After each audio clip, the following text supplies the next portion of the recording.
what is the right approach? It is a discount giving approach or it is a value building approach? Discounting is never respected by the customer for that particular brand. The people buy that particular product or that brand only because they are getting more discount. Every problem should be thought around the product, and if the product is connected to the problem solving of the customer, then I think we can charge a premium by adding the value. So value addition comes in different forms and formats. As an entrepreneur, what is the format that you will design for your business model? So any product, I think we can add value. Solving the customer's problem by giving him information that your stock is getting over.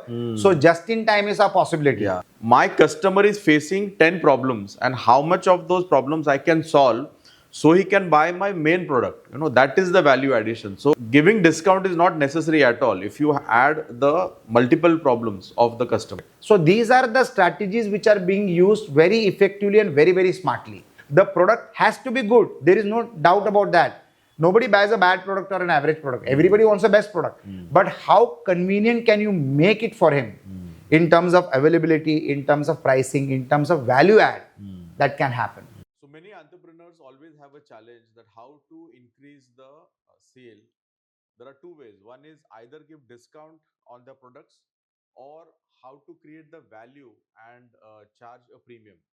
So today we'll discuss about what is the right approach. It is a discount giving approach or it is a value building approach. What do you think? Discounting is never respected by the customer for that particular brand. The people buy that particular product or that brand only because they are getting more discount. So, and the threat for such brands is then people or the customers will always wait for that brand to give a discount. Otherwise, they don't buy. So there are brands which are permanently on discount. So it's not a great strategy to have. After some time, the customers start feeling that these people hike up the prices and then give a discount to create sales. So again, sale drops. Correct. In spite of being discounted. Correct. Value creation is the best method to create valuation for that brand or that company. And like I always love to say, that the real profit of an entrepreneur is not the operating profit. The real profit of an entrepreneur is valuation profit. When the company is worth a couple of 100 crores or a couple of 1,000 crores, that is the kind of valuation that you build. And value cannot be built without creating value for your own customers or all the stakeholders who are involved. There are multiple stakeholders in a business. It can be your investors and shareholders, your vendors, your employees, government department, because they are also a stakeholder in every business. How you deal with the government also matters the most, and your customers. So these are primarily the 5 direct impacting stakeholders of any business. If you don't create value for all of them, there is no valuation. And if you try to discount your products to create revenue, then the customer will never respect you for what you are. They will respect you for what you're discounting. That is also not respect. They will buy because it is being discounted. So discounting is not the right route to travel the journey of entrepreneurship.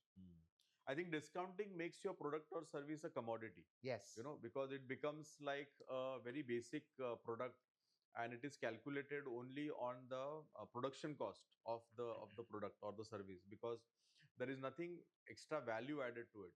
And value is basically how does the product or the service solve the problem of the customer. It could be an earlier problem or it could be a future problem. Like a better example would be of a coffee. We buy coffee, but whenever we go to a cafe, we don't buy the coffee. We buy the ambience, we buy the space, we buy the comfort. We buy the space around. The everything, the aesthetic. So every problem should be thought around the product, and if the product is connected to the problem solving of the customer, then I think we can charge a premium by adding the value. What do you think about this? 100%. So when you gave an example of coffee, when Starbucks was started, the world was confused on how can somebody pay 350 rupees or 500 rupees or 1,000 rupees for a coffee. Correct. But then people realize that they are not buying coffee, they are buying the ambience. You get a washroom, you get a clean washroom, you get good service, you get well kept products or well made products, and you get the comfort to be there. And they used to give Wi-Fi free. Now today data is gone so cheap that you don't need free Wi-Fi anymore.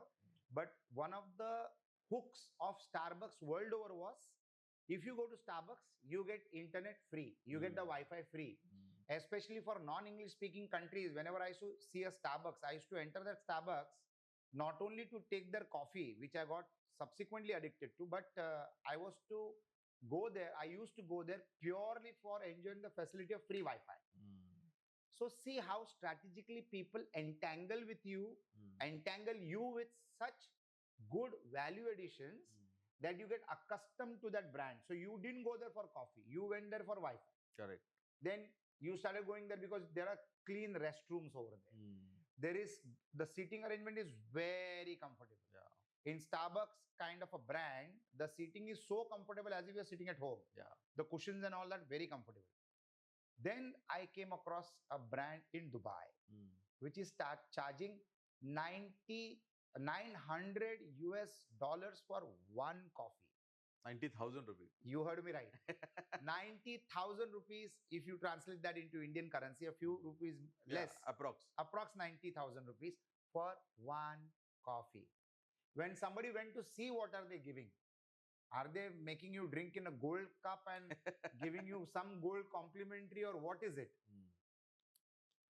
What people were shocked about was the cafe selling coffee for 90,000 was packed. Why? He was not selling coffee. He was selling the room. He was selling who is sitting in that room. So in that room, the richest people were sitting, and startups or people who needed funding went there to have coffee. And there were so many cases where people have walked out with checks. It's like the Silicon Valley, right? In Silicon Valley, it is heard that every cafe has got investors. Correct. You go with a bright idea and you come out with a check with you, couple of $1 million ka check with you. So in that place, it is not that 90,000 rupees ka coffee. It is the lifetime or a life-changing opportunity you might bump into by entering that room which is selling a coffee worth 90,000 rupees. So, kahin pe nigahe, kahin pe nishana. You don't know what's being sold. Whether it is a coffee being sold, whether it is a location being sold, whether it is a facility being sold, or whether it is an opportunity in disguise which is being sold. And you don't know the size of that opportunity. So, value addition comes in different forms and formats. As an entrepreneur, what is the format that you will design for your business model matters the most. So many people have this problem always that my product is best and let me improve the product quality so I can charge better. This is the myth actually. Rather than, so the product has to be best and there is a limit of how much can you develop the product, but how much value can you add around the product. So what is the basic understanding is, what are the challenges the person or the customer faces before using your product, and what are the challenges the customer experiences after using the product. If you combine all those things, then you can actually add a lot of value. So I have a friend who is a contractor and he supplies sand. You said that to the contractors. Now that is the basic product. How can you add value to that? So what he did was, whenever the contractor would use the sand, he would track the progress of that site. And when the sand was about to get finished, he would call that, I have sent you the sand on this day, and now this is your growth in the site. So I think you will need the sand. So if I order beforehand, your work will not stop. And that was such a relief for the customer. So any product, I think we can add value. What do you think?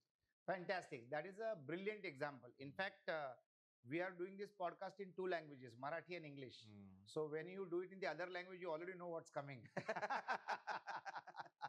That's a brilliant idea because he is solving the customer's problem by giving him information that your stock is getting over. So just in time is a possibility. All the automobile factories of the world became successful because of a Japanese concept called just in time. Now just imagine if your vendor knows when your product is getting over at the customer's end, and if he supplies that on time, the customer is actually dependent on that vendor for better performance. So that also is a value add. It's a value add. So that is what this sand supplier did. He created that system or that ecosystem where the customer started becoming dependent on this sand supplier. How do you beat competition? You can beat competition by only giving additional value. Why do you think credit facilities are available in the market? Credit facilities are available because the vendor is trying to give you a better facility or a better value creation than his competition. Somebody is giving a 30 days credit, so somebody comes up with a 60 days credit, 45 days credit, 90 days credit. Some people do it in barter, that okay, you take my raw product, I will take your finished product. Correct. So these are all value creations that keep happening, value additions that keep happening. How great you can do it is the game. So I'll give you another example. Like there was e-commerce is booming, D2C is booming. Great value is being created for companies which are doing good business on e-commerce, and it is money in advance. E-commerce is money in advance. There is no credit facility. You pay first and then the product comes. Correct. So there was one challenge which people were facing for clothing, for any product which has got fitment issues, like shoes, clothing. You don't know whether it will fit you or not. So there used to be multiple cycles where the products were bought, then returned or exchanged, and then again bought or again exchanged. And that became a challenge for many brands. A startup started which onboarded a couple of such kind of vendors, clothing vendors. And if you wanted to buy clothes, you could choose the clothes, and that startup would send their team or their person with those clothes to your house. You check the fitting, you keep what you like, you give back what you don't like. So what happened? Your sales improved. This was great value addition for the buyer.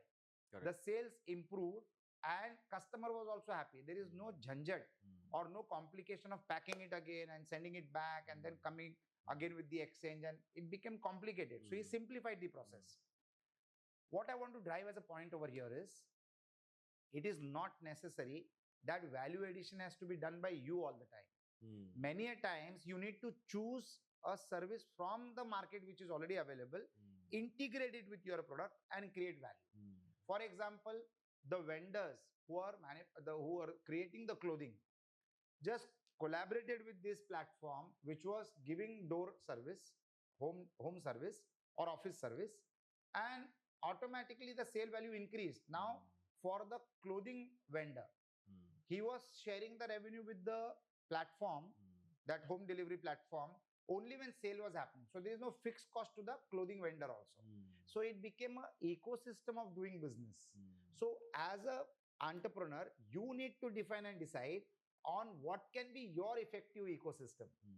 So that's the advantage, and that's what people should do. How can you create convenience for your customer? And convenience is nothing but value creation, is value addition.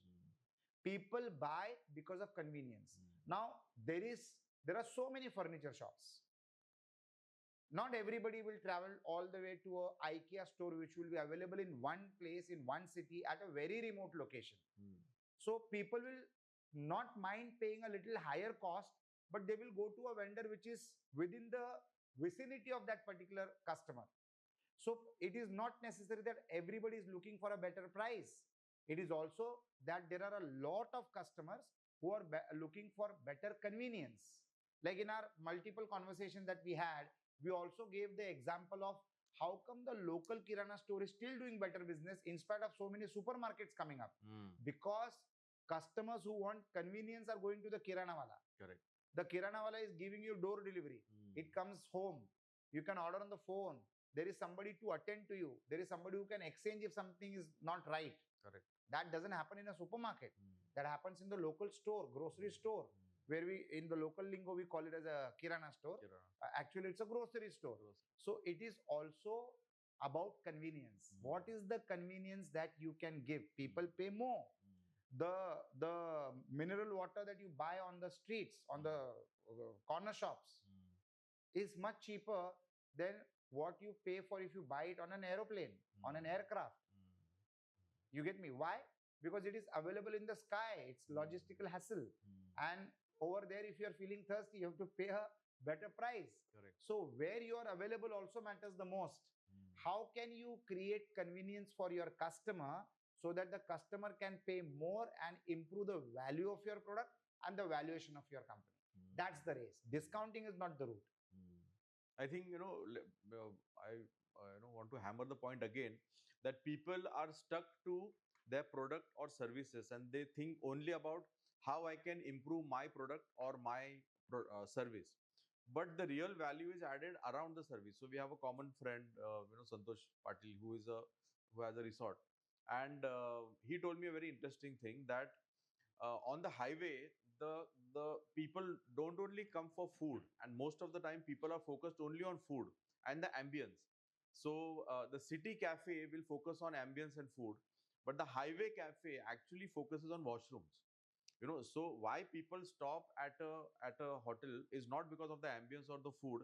That is definitely necessary, but the most important part is how is the washroom. So my customer is facing 10 problems, and how much of those problems I can solve so he can buy my main product.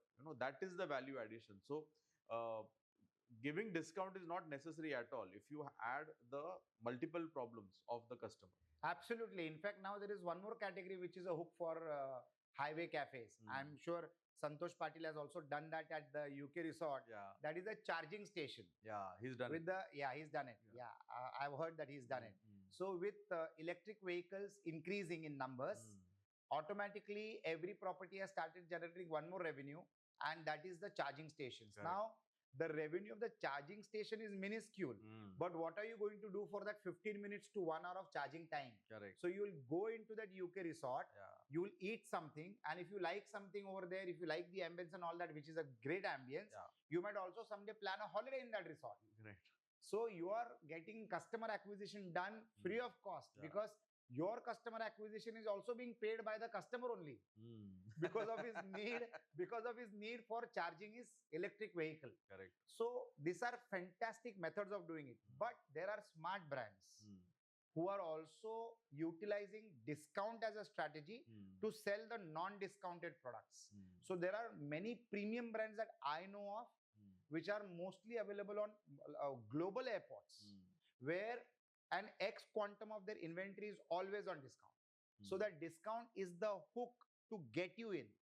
And once you go in, then you'll not only buy the discounted products, but you'll also buy the products which are without a discount. Now, the advantage over there is, apparently we will always keep liking the products which are not on discount. Correct. But just because we want to leverage the benefit of those discounted products, we will go ahead and buy something from the discount category also. So instead of buying one product, you are buying two products. So there is more average revenue per head. Now, the concept of what can be your average sales per customer is taken center stage. In restaurants, it is very popular. How can you upsell to your customer? So the softwares which are there in the restaurants today give you live update. Okay, they calculate your average order per customer at all times. So suppose there are restaurants which are 500 rupees per head, there are restaurants which are 5,000 rupees, there are restaurants which are also 15,000 rupees per head. That gives you an idea of how you can upsell to your customer. So we operate restaurants called Sante Spa Cuisine. At the end of the day, we always check what was our average order value, AOV, average order value per head. And that gives us an indication of which direction we are moving towards. It also tells us the productivity of the team on the ground, because the team is made aware that you need to upsell. Every restaurant tries to do that. Every store tries to do that. Every e-commerce site tries to do that. On e-commerce site, the game is what is the average order value per customer. And on the basis of that, they justify the customer acquisition cost. So your CAC is connected to your AOV and LTV, lifetime value. Because let me give you an example. Netflix must be charging you 600 rupees per month. So per annum it is 7,200. Probably to get the customer on board, they would have spent 5 to 10,000 rupees, which is much beyond what the customer has paid you for the initial few months. Correct. But then the customer got so addictive to your platform that he would be your customer for the last 10 years. So he has effectively paid more than 7,500 rupees.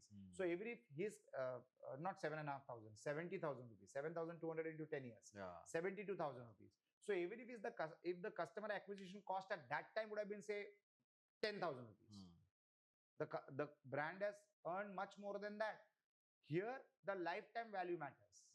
So there are various mechanisms on how you can calculate your strategy of discounting and value creation, or a combination of both, or the package deals that you get these days. Correct. What people do is they create more value by increasing their average order value. So there is this Pocket 4, Osmo Pocket 4 come up for content creators. So if you want only the camera, the price is X, say 55,000 rupees. But if you want a creator's kit, so they have created a value kit.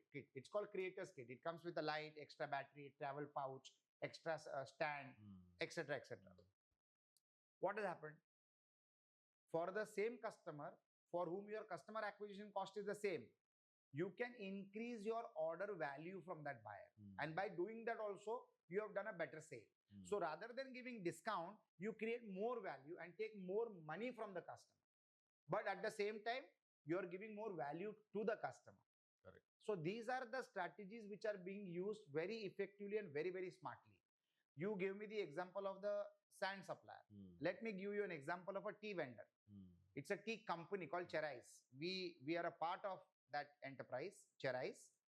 It's a very smart machine that this entrepreneur built. His name is Parimal Shah. Brilliant young entrepreneur, phenomenal guy. So he developed, I consider it as one of the best developed tech machine for coffee and tea vending. So he gives multiple options in that vending machine. You can get tea, coffee, types of tea, haldi doodh, soup. You have to choose. The best part about that machine is it is so technologically advanced that everything gets calculated on that machine. How many cups have gone? What is the time where maximum number of people do it? There is an app available. You can command the machine from your app of what you want. So I am walking towards the machine. I order it here. And by the time I reach there, I might get it. Wow. So that is a possibility. What is very interesting is the coffee powder or the tea powder which gets into that machine is QR coded. So that machine can use only the chai or coffee or the product that his company is selling. He has gone one step ahead.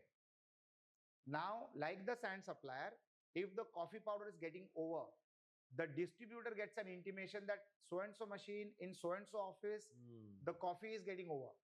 So it gets proactively supplied. So there is no gap between the supply. So customers don't face discomfort. Otherwise, what happens? You come to know that the coffee powder is over when nothing is coming out. And the guests are waiting. And the guests are waiting. That is a bad way of being intimated that you need to refill. That's a bad way of doing it. Correct. So this is technology he is doing. So is he selling coffee? No. He's selling coffee, chai, haldi doodh, soup with the facility of technology, remotely controlled, and making sure that the establishment is very comfortable with that equipment. So he is selling convenience. People today pay more for convenience than the product. Correct. The product has to be good. There is no doubt about that. Nobody buys a bad product or an average product. Everybody wants a best product. But how convenient can you make it for him in terms of availability, in terms of pricing, in terms of value add? That can happen. Is the game, is the name of the game. And that is what, as an entrepreneur, you should keep devising and strategizing. Great. So I think every product or every product service can be developed and added value, and you can come out of the trap of the discount, and you can really grow your business. So if you like this content, please like, share and subscribe. Also tell us what are the value adding services that you are adding to your product and services, so the other viewers can also get benefited by it. Absolutely. And I'm sure in your journey as an entrepreneur, you must be having one super cracked method by which, by avoiding discounting as a pattern, you have still increased your average order value by giving value addition to your customer. I will appreciate if you can share that. Sharing is caring, and you'll get respect from the people who use your strategy. And we will love to understand a new method of value creation. Do like, comment, and share this content. Thank you so much. Thank you, sir. I work with and for Konark Cancer Foundation. It's a foundation which takes care of cancer patients. If you know anyone suffering with cancer, then we at Konark Cancer Foundation can connect the person with the right resources and facilities to ensure that the right time, right treatment reaches the patient. Whether it is connecting the resources or providing resources to the cancer patient, we do it all. It also includes support for accommodation in the city of Mumbai. We are associated and connected and networked with the right resources, the right doctors, and the right hospitals. We can bring all of this on a table to you so that it is convenience for you. Whether it is guidance, whether it is medical support, or whether it is operating procedures, our team facilitates every activity required for the patient and the support required for the family. We also connect you to the right NGOs and donors to ensure that you also get financial support and aid to whatever extent possible to ensure that the treatment happens and the life is saved. If you know of anyone who is suffering with cancer, please connect with us. The details are mentioned in the content below. Konark Cancer Foundation is an NGO. It's a not-for-profit organization, and we have lots of volunteers which support this good deed. So get in touch with us and help us to save lives. You too can be a part of this movement. Konark Cancer Foundation. Thank you so much.